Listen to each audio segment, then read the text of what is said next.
Him नद, जैसा कि नाम से ही प्रतीत होता है, हिम की नदी, हिम यानी बर्फ, नद यानी नदी, तो ये हिम की नदी है जिसे हम हिमनद कहते हैं। आइए देखते हैं इसे। अन्य प्रक्रमों के समान हिमनद भी धरातल पर समतल स्थापक बल के रूप में कार्य करता है। अन्य प्रक्रम यानी कि देखेंगे प्रक्रम क्या होते हैं, जो धरातल पर काम करते हैं, प्रक्रम। ठीक है, तो यहाँ पर प्रक्रम जो है वो धरातल पर क्या करते हैं, कार्य करते हैं और धरातल को समतल बनाने में लगे रहते हैं। इनमें नदी, भूमिगत जल और पवन ये महत्वपूर्ण प्रक्रमों के रूप में हैं। तो इन्हीं के समान धरातल पर समतल स्थापक बल का काम कौन करता है, हिमनद भी करता है।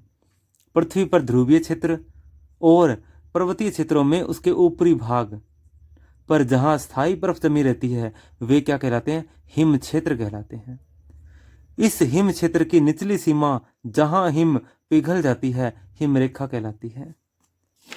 यानी कि अगर ये पर्वतीय क्षेत्र है तो इस पर्वतीय क्षेत्र के ऊपर ऊपर यहाँ पर बर्फ जमी रहती है, इस क्षेत्र में बर्फ जमी रहती है और इसका जो निचला क्षेत्र है इस सीमा से नीचे बर्फ क्या है, पिघल जाती है, कभी जमती है तो कभी पिघल जाती है।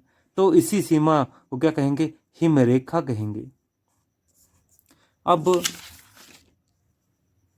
ग्रीनलैंड और अंटार्कटिका, यानी ग्रीनलैंड तो क्या है उत्तरी ध्रुव और दक्षिणी ध्रुव में क्या है अंटार्कटिका, ये स्थायी हिम के बड़े ही महत्वपूर्ण विश्वविख्यात क्षेत्र हैं। तो सबसे विस्तारित क्षेत्र कौन कौन से हैं, ग्रीनलैंड उत्तरी गोलार्ध में और अंटार्कटिका दक्षिणी गोलार्ध में। हिमनद वास्तव में हिम का समूह होता है जो हिम क्षेत्र से गुरुत्व के कारण प्रवाहित होता है। इसकी गति अत्यंत मंद होती है। तो हिमनद क्या होता है, हिम का क्या होता है, समूह होता है, यानी कि यहाँ से हिम काफी मात्रा में धीरे धीरे आगे प्रवाहित होती है। चाहे वो समतल थोड़ा सा तो क्षेत्र ऊपर होना चाहिए।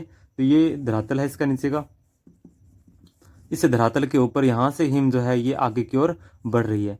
तो ये हिम जो है वो धीमे धीमे खिसकती है, देखने में तो महसूस भी नहीं होता। लेकिन लुई अगासिज जो है उन्होंने बताया कि इस क्षेत्र में मान लो ये समतल ये क्षेत्र था स्विट्जरलैंड का, इसमें इन्होंने क्या है कुछ यहाँ पर रोड लगा दिए, 1 2 और एक यहाँ पर तीसरा, और इसको कर दिया इन्होंने क्रॉस यहाँ पर चौथा धरातल पे। ठीक है, मान लो। बाद में इन्होंने नोटिस किया कि ये बीच के जो ये रोड थे ये यहाँ से कुछ क्या हो गए, आगे की ओर आ गए। तब इन्हें पता चला कि ये जो हिम है वो नदी के रूप में आगे प्रवाहित हो रही है।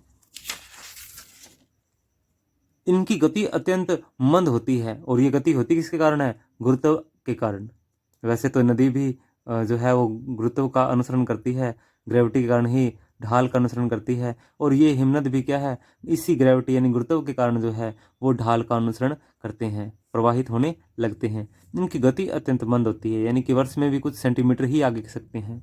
हिमनद अपर्दन और निक्षेपण द्वारा विशेष प्रकार के स्थल रूपों का निर्माण करते हैं, और इनके बारे में अपने जो है वो आगे की वीडियो में टॉपिक क्लियर करते हुए चलेंगे।